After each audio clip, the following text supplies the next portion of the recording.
Entre 1964 y 1990, Texaco, hoy Chevron, operó en Ecuador causando un crimen ambiental que afectó la vida y la salud de más de 30.000 personas de las provincias de Sucumbíos y Orellana, así como irreparables daños al ecosistema amazónico en una área aproximada a las 480.000 hectáreas. Esto sucedió porque Texaco utilizó para la explotación y extracción de petróleo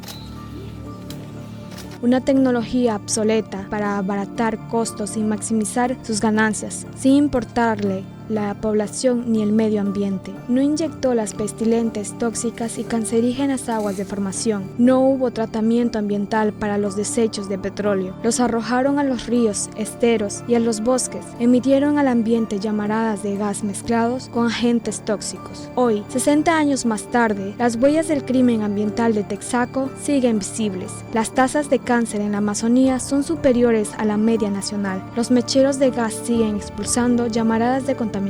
Permanecen semiocultas en la floresta amazónica las piscinas cubiertas de vegetación que ocultan crudo y desechos altamente contaminantes. Sedimentos de los ríos que al removerlos dispersan las huellas del crimen ambiental por el cual Chevron recibirá $220 millones. ¿Qué valor tiene de la gente para estas transnacionales y para el gobierno? Y el derecho a la vida, a sus derechos humanos. ¿Cómo ha sido posible tanta barbaridad? Aquí brevemente te lo contamos. El crimen ambiental de Texaco derivó en la demanda judicial interpuesta en 1993 por las comunidades indígenas y campesinas afectadas contra la transnacional. La demanda se presentó en las Cortes de Nueva York. Sin embargo, por expreso pedido de Texaco, el juicio se trasladó al Ecuador. Y el argumento de Texaco era que si había un daño, este era en Ecuador, no en Estados Unidos. ¿Sí? Que no era el foro conveniente las cortes norteamericanas, ¿sí? Que los jueces norteamericanos no eran competentes para este trámite judicial, que debía ser acá en Ecuador, ¿no?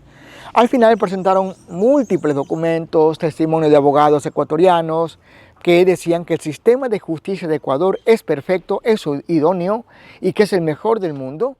Entre la presentación de la demanda y la decisión de la justicia norteamericana de trasladar el caso a las Cortes de Justicia en Ecuador en el 2003, pasaron 10 años, periodo en el cual Ecuador tuvo más de 8 presidentes y Texaco aprovechó para firmar en 1995 con el gobierno de Durán Ballén un contrato para supuestamente reparar los daños ambientales causados y liberarse de obligaciones posteriores.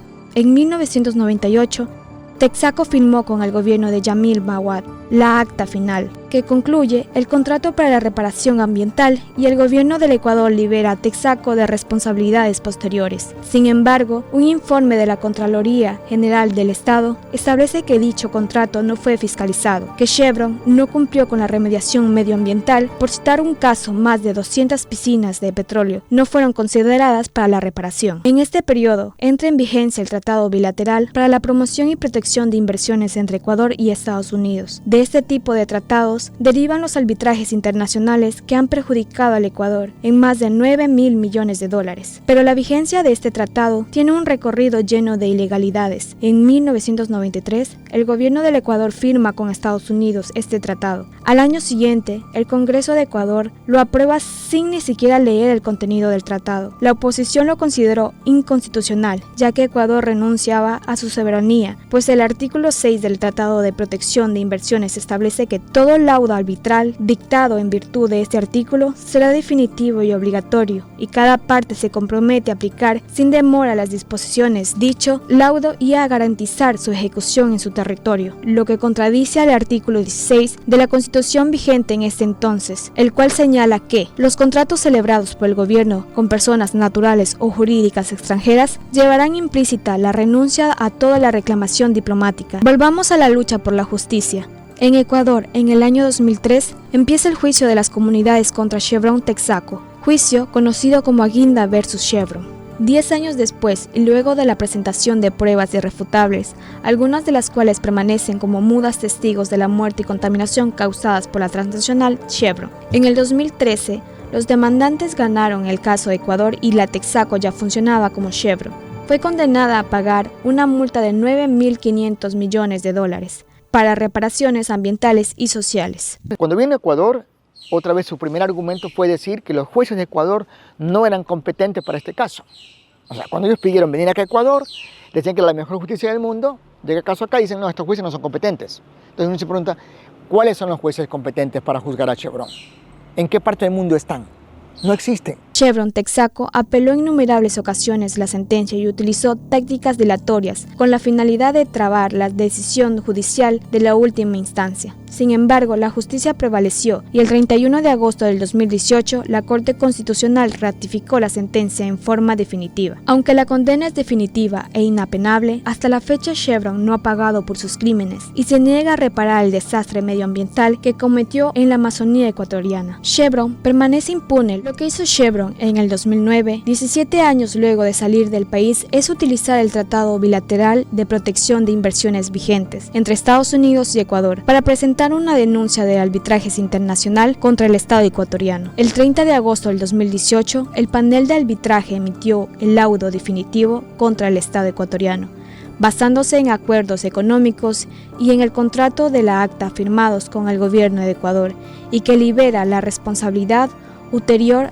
a Chevron. El laudo arbitral dispone que el gobierno de Ecuador anule la sentencia del caso Aguinda, que el Estado impida que los demandantes del caso Aguinda puedan ejecutar la sentencia en Ecuador ni en ninguna parte del mundo, que el Estado ecuatoriano le pague a Chevron las costas procesales y el daño moral que le hemos causado los demandantes más de 25 años del proceso judicial. Lo del Tribunal Permanente de la Haya, cuando hablamos del caso Chevron y del arbitraje, es una mentira. El Tribunal Permanente de la Haya no ha fallado en el caso Chevron. El Tribunal Permanente de la Haya es un tribunal que juzga otro tipo de casos. En este caso simplemente se utilizaron las instalaciones, digamos, y los servicios administrativos del Tribunal de la Haya para tener un arbitraje internacional. No fue el Tribunal Internacional de la Haya el que falló. Fueron 3 jueces, un inglés y 2 norteamericanos, los que emitieron su fallo desde un hotel en La Haya, con base en un tratado bilateral de protección de inversiones que se firmó en 1997, 5 años después de que Chevron Texaco dejó el Ecuador.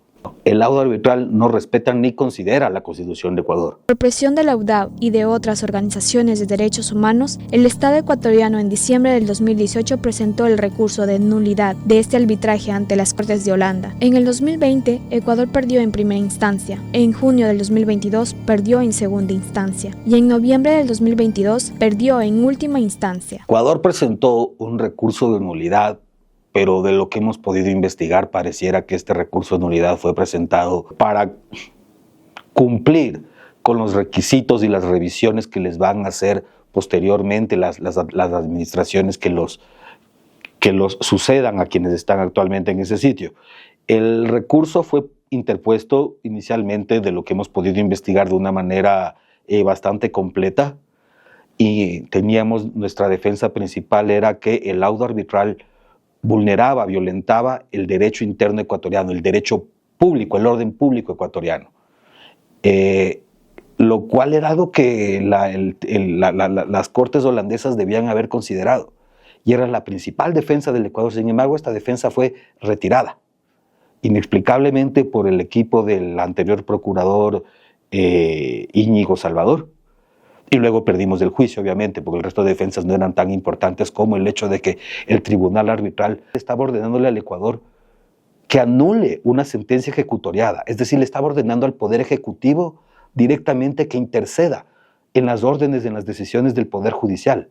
Y eso es algo que es totalmente inadmisible bajo la Constitución ecuatoriana. Y ante la tensión sucesiva de los gobiernos de Guillermo Lasso y Daniel Noboa de pagar a Chevron, expresada en la inserción de $2.000 millones por la proforma de presupuesto general del Estado, el pueblo ecuatoriano se pronunció en el referendo de abril del 2024 y rechazó mayoritariamente que el país se sometiera a estos arbitrajes internacionales que son brutalmente perjudiciales para la nación. Más tarde, en la consulta y el referendo, el de noviembre del 2025, el pueblo ecuatoriano votó mayoritariamente para que no se modifique la Constitución y tropas extranjeras no ocupen nuestro territorio. El incumplimiento de la sentencia de la Corte Constitucional y a la colusión y sometimiento de los gobiernos de turno con Chevron, la UDAP presentó una demanda ante la Corte Interamericana de Derechos Humanos CIDH, pues la CIDH tiene la facultad de emitir sentencias vinculantes para los Estados miembros de la Organización de los Estados Americanos, OEA. Su labor es fundamental para la protección de los derechos de las comunidades afectadas por abusos corporativos y la inacción de los gobiernos. En este caso no solo busca justicia para los pueblos indígenas de la Amazonía ecuatoriana, sino que también sienta un precedente en la lucha global contra la impunidad de las transnacionales. El 17 de noviembre del 2025, los árbitros ordenan al Estado ecuatoriano que le pague a Chevron la suma de 215.073.244,43 centavos. como indemnización. La UDAP ha solicitado a la justicia de Ecuador se proceda al embargo de esa indemnización para que Ecuador no pague Chevron un solo centavo, que el dinero al menos sea retenido y si el Estado finalmente debe pagar, que esos recursos sean pagados en la Amazonía, como parte de la deuda que tiene Chevron con los pueblos afectados por el crimen de Chevron. La lucha que iniciamos como UDAP en 1993 ahora forma parte de un esfuerzo internacional de organizaciones y comunidades de todo el mundo que luchan para que las Naciones Unidas pidan un tratado jurídicamente vinculante que garantice el derecho a la justicia y a la reparación y que las empresas transnacionales puedan ser juzgadas por tribunales independientes ante los crímenes cometidos y que no sigan en la impunidad y peor aún como en el caso de Chevron a la espera de recibir una jugosa indemnización por culpa de un sistema internacional de justicia que protege al capital y las inversiones y es ciego, sordo y mudo ante las violaciones y los derechos humanos y a la vida de la gente. El caso Aguinda vs. Chevron es el ejemplo de cómo funciona la arquitectura de la impunidad de las empresas transnacionales, amañadas con gobiernos entreguistas y de cómo las comunidades indígenas y campesinas defienden sus derechos humanos y colectivos. No nos moverán. Somos como el chíparo en la ribera, no nos moverán. Vamos nuevamente con fuerza, con energía, a agitar acá las consignas que tenemos acá programadas. Otra vez, la consigna número 1, por favor. La número 1, vamos con fuerza. Vamos con fuerza, por favor, que se escuche. Que se escuche. El pueblo lo dice y tiene razón. Seguimos luchando en contra de Chevron. Otra vez. El pueblo lo dice y tiene razón. Seguimos luchando en contra de Chevron. El pueblo lo dice y tiene razón. Seguimos luchando en contra de Chevron. La número 2. ¿Y cómo es la huevada? Se llevan el petróleo y dejan cochinada. ¿Y cómo es la huevada? Se llevan el petróleo y dejan cochinada.